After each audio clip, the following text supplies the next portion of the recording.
नमस्कार मेरा नाम देवेंद्र सिंह राजपूत है। आप देख रहे हैं हमारे चैनल राजा कुशल पैज। पहले उसको पूरा देखें, फिर लाइक करें, शेयर करें, सब्सक्राइब करें। नमस्कार, आज हम बात करेंगे सिकंदर महान की। सिकंदर मगरी के मकदूनिया राज्य का शासक था। वह महत्वाकांक्षी था, पूरे विश्व को फतेह करना चाहता था। इसी क्रम में वह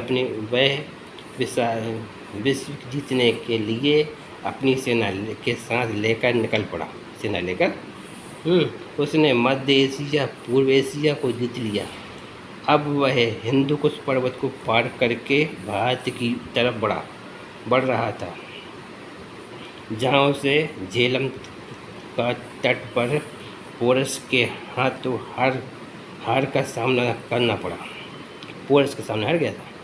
सिकंदर पूरा विश्व जीत चुका था, पर भारत को नहीं जीत पाया था। उसने भारत पर पहला आक्रमण भारत के पश्चिमी उत्तर भाग जो पाकिस्तान में है पर किया, और उससे आगे वह कभी नहीं बढ़ सका।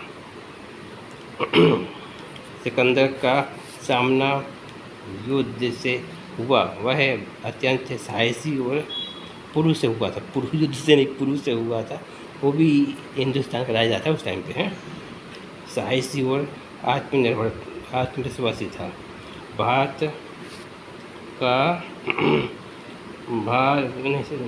का शासन जिस सिकंदर को पुरु के साथ संधि करनी पड़ी। भारत के साथ महाराज पुरु के साथ संधि करनी पड़ी थी।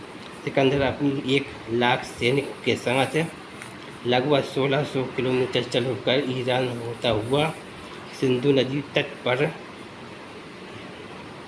पहुंच गया। ईरान पहुंचकर सिकंदर ने भारतीय राजाओं को संदेश भेजा। उनका निमंत्रण स्वीकार कर रहे। भारतीय सीमाओं पर पहुंचते ही पहाड़ी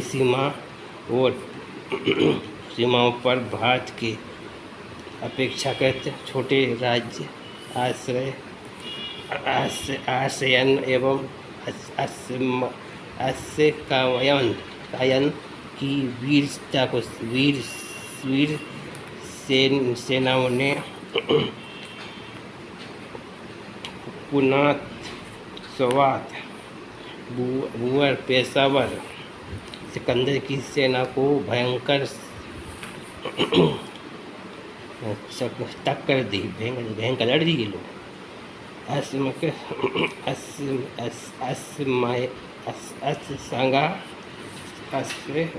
असंगा राज्य में तो महिलाएं उसके सामने खड़ी हो गई थी, पर धूर्त और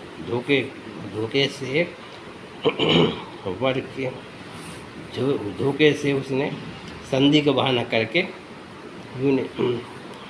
करने वाले यूनानी ने महत्वाकांक्षा से सामने से संधि के नाटक करके रात में हमला किया और राज्य को पूरे राज्य को तलवारों से काट दिया।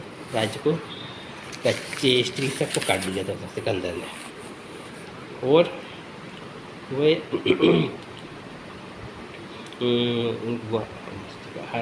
काटने के बाद और जो अपना ये टक्सिला था, टक्सिला का राजा मिल गया था उससे। और उसके बाद पुरुष लड़ाई हुई। इसमें संधि करनी पड़ी।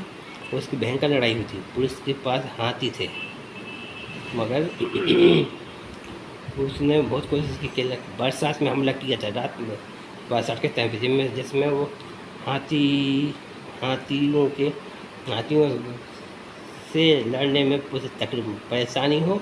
जो तीर चलाते ना, तीर नहीं मार पाए। तीर बड़े तीर होते थे उस टाइम पे, तो तीरों से हमला करते थे ना, तो बड़े तीर होते थे, तो वो ज़मीन में रख के चलाते थे।